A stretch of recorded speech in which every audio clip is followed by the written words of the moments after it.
nostro autore di questo libro, il libro tra l'altro che è disponibile da poco anche in formato ebook sul tuo sito, il tuo sito personale, che è www.armandodilillo.com, quindi per chi volesse può acquistarlo direttamente in formato ebook.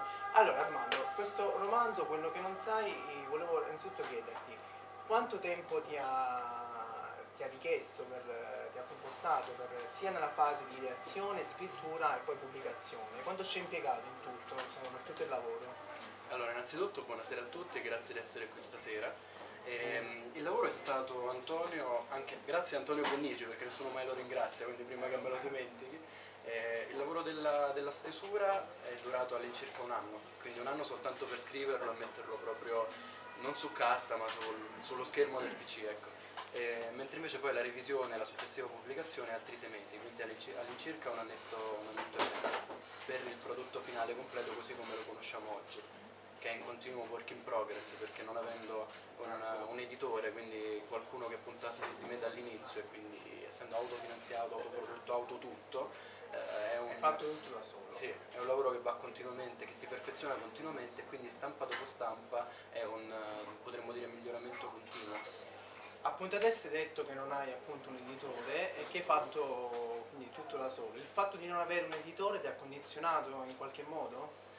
All'inizio pensavo che fosse controproducente il fatto di non avere un punto di riferimento, quindi qualcuno diciamo, con cui anche poter organizzare magari eventi come questo o la distribuzione nelle librerie. Però in realtà con il senno di poi non mi ha dato delle particolari difficoltà, perché a prescindere da tutto, essendo fortunatamente per me un tipo intraprendente, sono riuscito ad ottimizzare in tutto e per tutto questo libro, quindi su ogni forma sfruttabile di questo testo. Quindi diciamo che la mancanza dell'editore non mi ha dato una particolare difficoltà. All'inizio mi ha messo un po' in panico, devo ammetterlo, perché comunque come esordiente e come opera prima avevo il timore di non avere qualcuno di grosso, diciamo, alle spalle, qualcuno di importante. Però successivamente è stata una presa di coscienza del fatto di non riconoscere difficoltà in questa mancanza, in questa assenza. Anche una maggiore soddisfazione poter dire ho fatto tutto da solo. Sì, è un lavoraccio, perché è un lavoraccio farlo da solo, però è una sì, soddisfazione maggiore quando i risultati che arrivano e che stanno arrivando da mesi sono quelli che sono, quindi positivi e fortunatamente positivi. Senti, parlaci un po' appunto del romanzo, raccontaci un po' qual è la trama per entrare un po' nel vivo di questa storia, di queste storie anzi che si svolgono all'interno del libro. Allora, è ambientato in una piccola città di provincia di nome Falco, che è una città di fantasia. Falco non esiste in nessuna parte d'Italia, però rispecchia un po' tutte quelle piccole realtà, anche grandi realtà a volte, dove però c'è una mentalità retrograda, reietta, quindi poco aperta alla modernità o comunque poco aperta a qualunque forma di innovazione, di qualunque genere possa essere.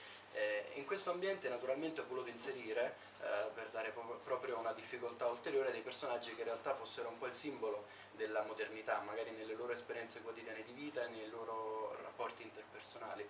Quindi mi piaceva proprio diciamo, la distinzione e soprattutto l'ossimoro, no, che si crea tra un personaggio che è moderno, quindi è contemporaneo, è vivace, rispetto ad una realtà piatta, perché purtroppo quello che ho notato in molti contesti è che questo capita, nel senso che personalità vivaci o magari intelletti, potremmo dire stuzzicanti, menti stuzzicanti, vengono un po' messi a tacere dal contesto, e volevo rendere questa idea. Però ovviamente non è un'accusa specifica a nessuna parte d'Italia in maniera diretta, è più parti d'Italia messe insieme in questa città Falco che non esiste.